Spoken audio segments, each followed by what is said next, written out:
Here's a crazy study hack. When writing your notes, deliberately put mistakes in them. Wait, but why? Well, it's because the moment your brain spots an error and then corrects it, that's going to burn the right answer into your memory. You also remember why everything else was wrong. And this is called error planting, and it's how lazy geniuses trick their brains into working twice. And so today, just like that one, I'm going to be sharing weird study hacks that lazy geniuses use to study more in less time. You don't want to skip over any of these.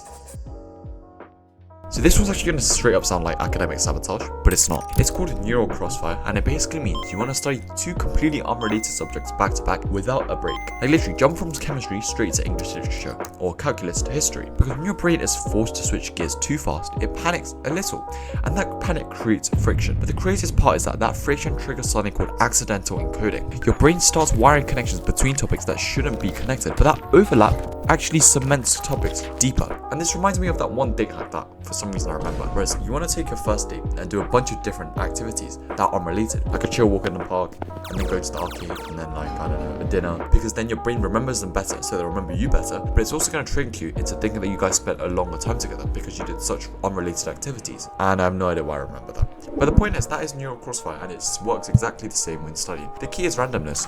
You want to literally just like slam on the brakes and go straight onto a different subject or topic. Instead of doing 2 hours of maths in one go, do 30 minutes of maths and then immediately start like reading a poem. Your brain will hate it at first, but then you'll be surprised how much better it actually remembers. And if you want to actually really level it up, review both topics again later that day. That's when your brain starts firing again those same neurons and they get fused together. And that repetition makes your memory bulletproof. Lazy geniuses love this because it uses your short attention span as a weapon. You're not fighting distraction anymore, you're hijacking. This natural chaos that you're making actually ends up with stronger recall. So next time you can't focus, don't feel guilty. Switch subjects up and let the magic happen. Here's the next one. Ink sabotage. You want to remember your notes better? Make them uglier.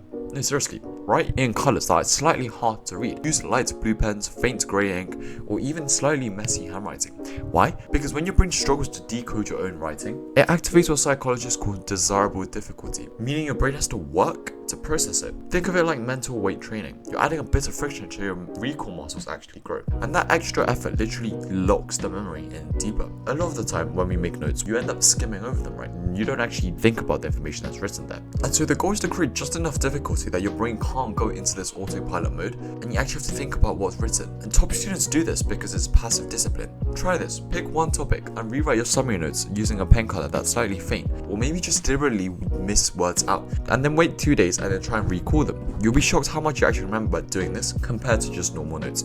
Just before we get onto the most powerful one out there, if you're liking what you've learned so far and you're tired of not getting the grades you want to, check out the Student Accelerator. It's my program for ambitious students who want to get the grades that they deserve. Whether it's through the resources I provide you, as well as weekly calls and an accountability system, it's all going to help you become the best student you can be. And as you can see, I've had so many success stories of my students who've been in there. If this interests you, it'll be the first link in the description. Anyway, let's get back into this absurd study hacks. The science is your brain doesn't store knowledge in isolation. It tags information to context, and it proves that your environment isn't just background noise. So it means that if you study in one specific place, your brain actually will link that content to the colors, sound, and lighting of that same spot. It's called location locking. So if you revise geometry every day in the same chair by the window, your brain starts encoding geometry together with that window, that light, and the smell of coffee. And so when you study different subjects in different places, your recall will actually go up. You're basically turning your study space into a memory trigger. And I actually do this by doing flashcards on the train while I do past papers at my desk, something like that. You don't want to mix them up, keep it consistent, because when your exam season hits, visualize that environment before you answer the question, and it's kind of like an extra anchor, and your brain will click back into that memory state. Anything that reactivates the original context will give your brain a recall boost, and also just when you're revising one subject in the same place, you're going to remember it and revise far better. And it's literally zero extra effort, right? You're not studying harder, you're just studying smarter and letting your surroundings carry some of this load. One thing that completely changed the way I think about learning was Leaf's online courses. During summer, I did their Mathematics of Morality program, and it genuinely made me see how math connects to real-world problems and ethics, with their problem sheets and weekly calls, which are all fantastic things to put on your personal statement to show real subject engagement, which is what I also did.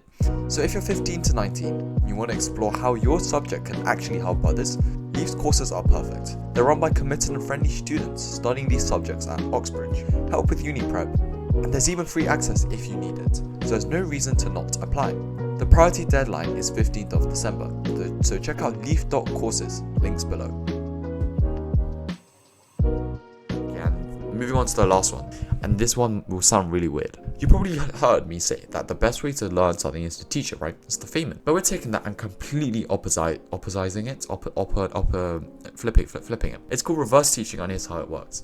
You pretend to teach a wrong answer on purpose. Yeah, you literally explain something that's incorrect, but you want to teach it as if it's fully correct. And then this is where the logic happens. You start breaking down your own logic. You argue with yourself. You dismantle the fake explanation until you catch the flaw. And then that, oh wait, that's wrong moment hits, and your brain doesn't just store the wrong answer, it builds error resistance. Because instead of passively remembering a fact, you just fought against your own reasoning, and that rewires your understanding at a deeper level. And cognitive scientists call this error correction encoding. One of my favorite ways to really test if I know maths properly is I do these questions where it's like spot the student's mistake, and sometimes genuinely you go through each line and you're like, wait, this is 100% correct, but it's not. There's a key error there, and it's really interesting because something that I thought I understood I clearly didn't because I can't find the mistake. And so you can apply this to any of your subjects, and you can also do this with yourself by picking a concept you just learned, then record yourself explaining it incorrectly, like confidently wrong, then watch it back and pause every time you spot a mistake, and then out loud correct it. Oh wait, that's wrong because, and then that moment of catching yourself is the prime form of revision. Lazy geniuses do this because it's fun, and it also trains your brain to self-debug automatically. When you get to the exam and you go down the wrong path, your brain goes, hold up, we've seen this before. And reverse teaching isn't about being right, it's about being immune to being wrong.